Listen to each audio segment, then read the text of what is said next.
Hey everybody, this is Greg again. Unbreakable Spirits, a new episode. Finally, happy 4th of July to everybody. Um, Wanted to come on and pop on and wish you guys all a happy Independence Day. Uh, I've been out of commission lately. Mm, Thought I had COVID, then I didn't have COVID, then I did, then I didn't. Whatever. I'm back again. And I've had a little uh stress fracture in my wrist, just a little one, right there, but it's feeling a lot better. Um, uh, I'm doing better. So here I am back again. Just wanted to say happy Independence Day to everybody right there. There it is. Go Sixers. To be honest with you, I'm not a big guy on 4th of July anymore. I used to love it when I was a kid. I remember we'd have our barbecue and then we'd go watch fireworks at Friendship Field on the north side of Phoenixville. And we get all pile into our station wagon and sit in the back with the flap down and watch the fireworks overhead. And I used to love it. Of course, we didn't have any school by the 4th of July. Uh, Baseball was happening. It was just a great time. Nowadays, I'm not so crazy about it. I have two dogs, Katie and Bud, as you know, and Katie doesn't like fireworks. She hates them. As I know, a lot of your dogs don't like fireworks either. Unfortunately, they're around more than ever. So poor Katie has the double whammy this week. She's got a whole week of fireworks and she's got thunderstorms that are happening in the area all week. So poor thing. 4th of July is not her cup of tea. It's not her favorite time of year. Um, Personally, I love Thanksgiving. I love Christmas. I love Easter. A lot more holidays better than the 4th of July. But you know what? Patriotic. We are 247 years, our country, and happy birthday. Just waiting 3 years. We're having the 250th celebration of America. My 4th of July, the one I really remember the best was the bicentennial year, 1976. I don't know how many people out there were around then or remember it, but I do. I remember it being a bright sunny day here near Philadelphia, warm as usual, muggy as usual. Uh, it was a great day because in the middle of the day, we went downtown to watch the wagon train come through town. Uh, I don't know how many people have ever played the game Oregon Trail, uh, video game. Well, it was a lot like that. They had a real wagon train that left Oregon, proceeded across the country, ended up in Valley Forge, PA. I live next to Valley Forge, and they timed it just perfectly that the wagon train came through my small town here in Phoenixville in the morning. And it was so cool to see the real the authentic stuff, the wagon trains and the horses and the mules and the people dressed up in revolutionary garb. And it was just really a cool thing. Um, they ended up in Valley Forge Park where President Ford, who was trivia question, who was the president on the bicentennial, spoke to over 1 million people who were gathered in the Valley Forge. And that was the day he proclaimed Valley Forge National Park as Valley Forge Historical Park. So it became a national park that day. Valley Forge is a magical place where I live. It's beautiful.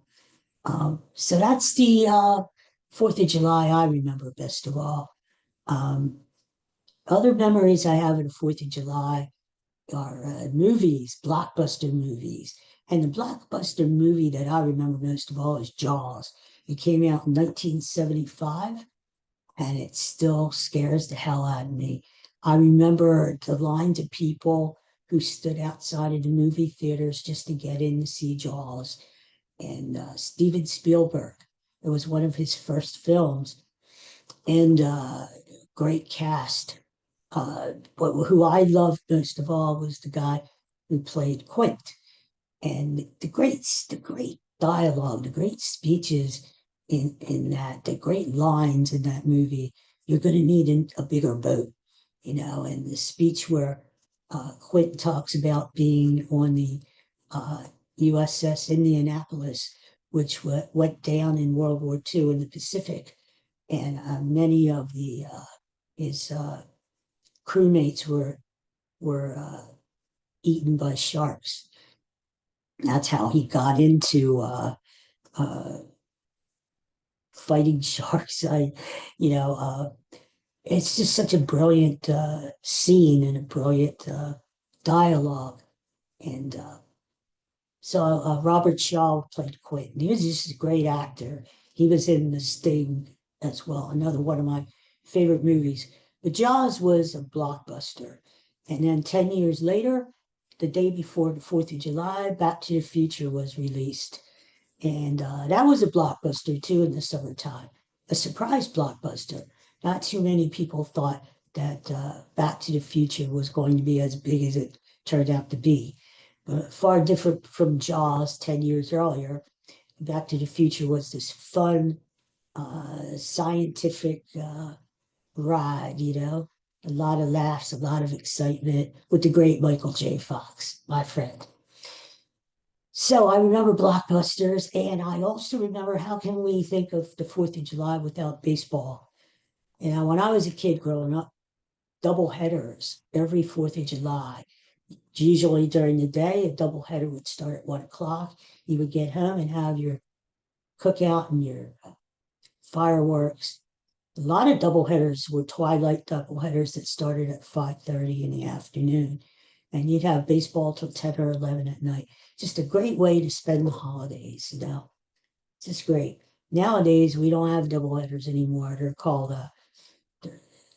they're separate doubleheaders. Like you have to pay twice to get in. You know, that's not baseball. Baseball to me was 2 for 1, 2 games for the price of one, especially on the holidays on the 4th of July. That's baseball.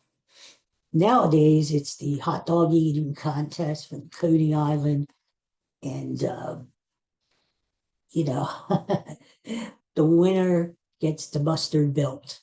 That's what kind of crazy crap is going on nowadays. But so I just wanted to wish everybody a happy 4th of July. There you go. I wanted to give a shout out to my friend Steve Trevelise. He's having some tough times nowadays, and I just want to say, hang in there, Steve. Everything's going to be okay. You are the best. And I do want to say, America, we've got a lot of problems in America, especially nowadays, but we shall overcome. We've done it in the past. Just look at the past. Look at all the problems we've had in the past with the wars, and the different conflicts going on, and we survived the pandemic. And uh, you just look in the past, and that will tell you that no matter what is going on now, no matter what hatred and division we have in our country now, we're all Americans, and we all celebrate together. And this too shall pass. So just keep the faith. Hey, and in 3 years, we've got the sesquicentennial or whatever, 250 years old America will be. So in case you missed the bicentennial and you don't remember it, just wait. 3 years from now, you're going to get a little taste of what the celebration was like. The tall ships sailing into New York Harbor, the fireworks all around the Statue of Liberty at night. Uh, it was just a great time to be alive. And I think we're going to get a taste of that in 3 years when we turn 250 years old. So hang in there. So everybody have a great 4th of July. Enjoy your cookouts or whatever you're doing. Have a hot dog for me, all right? Mustard, no ketchup. Never put ketchup on a hot dog, okay? That's ketchup is bad on a hot dog. Don't do it. All right. So you guys down and I'm feeling better. I'll see you again sometime soon. Hey, if you want to be on the program, share an inspirational story or two, pay it forward with a little bit of hope, just hit me up on Twitter at Wheel and Greg, or send me an email at gapsmith1@verizon.net and say, hey, Greg, I'd like to be on the show. Let's talk a little bit. Let's share some hope and inspiration and make people feel good out there. So I'd be more than happy to have you on the program, and let's talk together. Okay.